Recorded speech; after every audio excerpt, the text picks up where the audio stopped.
After the hype train that was 925, we're coming to this expecting to continue Wano Act 2. Start off with the cover page with Thor and Chopper on the cover page, and this is a cover page request. Now, after last week's chapter on the cover page where we got Perona and making some sangria for Mihawk, she was in the same chapter. So here, maybe we expected the same. We didn't see Law or Chopper. We did get to see 3 of the Straw Hats, including Luffy. So we go over to the Flower Capital. News all over the place. There's 2 characters that's been mentioned. One is, in other news, a street murder has occurred on the 8th Street in District 2. Perpetrated this murder was pretty much Kamazu of the Manslayer. Now we could assume 2 things. Either one, he's one of the 3 samurai that was mentioned by Kinemon, because this is a different, totally different design that we've seen so far. So he could be the one that's locked up in prison alongside Luffy and co. Or I'm not too sure. We saw the silhouette, but so that could be another samurai to watch out for. Also run into Zoro at some point. Then we see Kyoshiro, and which is interesting because he's got the moon tattoo on his ankle, so he's part of the Kazuki clan as well, or the followers of the Kazuki clan. We got another bit of news, which I believe is like, furthermore, appearing later into the night, the Witching Hour Boy has a return. So at first, during the live reaction, I thought this was Luffy, but if it's an Hour Boy, and if he's doing this regularly, then it's not Luffy, because they've only just learned about Luffy. He steals from the rich and he shares with the poor. So pretty much, who is this boy? Is he an ally of justice or is he evil? Mr. Witching Hour. So then we see Usopp walking by, and I'm guessing he dropped the card of the Kazuki clan to obviously the one in Crescent Moon, and he's like, who gave this to me? Then he finds the other samurai. One of them's got a basket over their head, but we know for a fact the Kazuki clan, because they recognize this, so they're like, oh wait, we need to like team up. Another samurai. We don't really get clarification who they are, although we did see them in the flashback of Lady Toki and Hirori and Momonosuke. We got that flashback. We did see these samurai, so they're the Kazuki clan followers as well. What is mentioned in this chapter, so Orochi has gone so far as forbidding use of weapons unless you happen to be a samurai, are only allowed to carry swords in this country. So anything else is like carrying any weapons. That's not going to fly. So there's 2 plot points to this in this chapter. One is obviously the mention of Usopp handing out weapons, because it's like, oh, come and have a look at these weapons. He's handing out weapons, but is also trying to gather samurai that can fight. That's going to entice a lot of people to grab weapons. We have another conversation, which I don't think this is like the Shogun, but it may be a subordinate, because it's like, oh, we don't need a Greek geisha, because that was Robin's goal, is becoming a geisha so she can get some information, plus so she can get some info on the Rob Poneglyph. If that's a bust, what point is there for Robin to as a geisha now? So I don't think that's a Shogun. In fact, it actually looks like Shiki more than anything else, and I find it ironic it's Nami the one that's actually spying on this character. We don't really get insight into who he is, so it's like you're quite an evil one. And they mentioned about the shipping order of weapon and armament shipping order, so that's weapons coming in, and Shinobu is actually spying on this. So they pretty much get spotted because they see the eye hole in the roof, so they almost got caught, and if not for Shinobu, they would have been captured most likely. So novice, I love the detail, like novice Kunoichi Onami. So they make a break for it. They try to like not make any sound so they won't get caught. Now I find it ironic because it's funny as hell, because Nami's making meow noises, portraying herself as a cat, but then there's a person and a cat. So they mistake Nami for a cat, but then they just hang glide out of there. Ninja Arts giant glider. Nami should have make escape for it, but they did get some information. Name of the port and the date the ship is leaving. So that's the weapons coming in, so they know what to do with that. So that's going to be information for the other samurai to know. So that's where that other plot point comes in. Then we go over to, I guess, to where Sanji is. Like I said, we got parts in play doing their thing. Well, Nami and Usopp are doing their thing. Sanji is just he's just cooking for females. not gathering any samurai whatsoever. But I get the feeling this is gonna lead to a plot point, and I find it ironic that Nami is the one. It's like he's not gathering samurai at all. And Nami's the most pissed one out of them all. So that was funny. End up finding another samurai through this method, because what else would there be for Sanji to have this gag? So I don't know.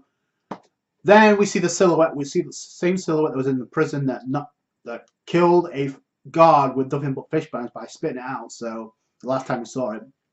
So this is the prison that we're at. Prisoner mines Udon. So in Wano country. So this looks more like an industrial state than a prison, but we see the slave labor going on. People moving like heavy rocks, like people that can't cut the mustard, so to speak. They're getting whipped and they get maimed. You can see one of the prisoners getting bleeding all over the place. It's bad. It's just like slave labor at its worst.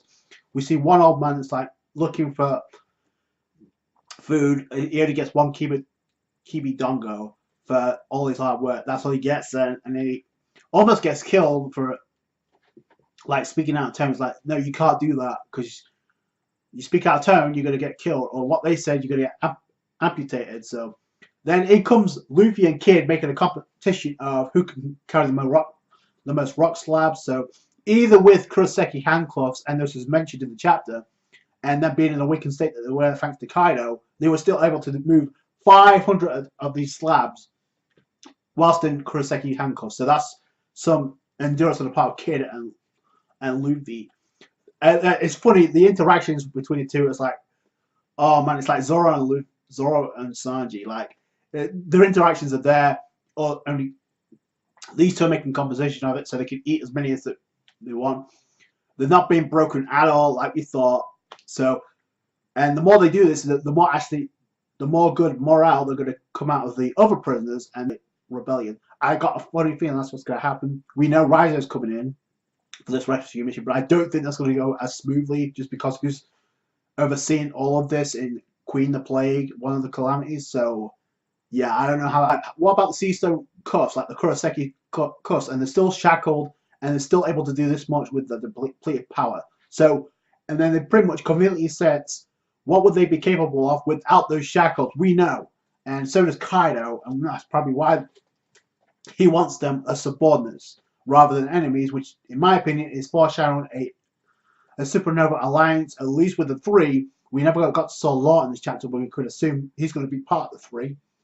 Or Kid and Luffy sitting on a bowl of dango, and there's a bunch of it. They're just eating up all they can get, and it's pretty much all the food that's in the prison. So then we get one of the headliners who's overseeing in this prison, Dobon.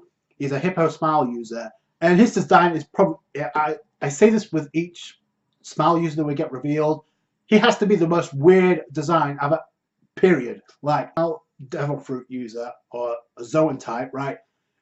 He has two hippos coming from behind. It looks like a cart, the way he's like moving around. He's like sat down, so the impression you get is like it's a cart, right? You have the hippo face, the hippo mouth, and then you have another hippo at the top. Like, it's like the weirdest design I think I've ever seen, and it's typical One Piece, right? So he's overseeing this, like all the Kibi Dongo's gone, and he gets pissed off.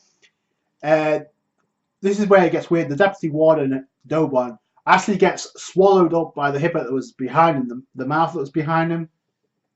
But at the same time, if you notice, he's actually standing on the grandpa, the old man, who only got one Kibi Dongo.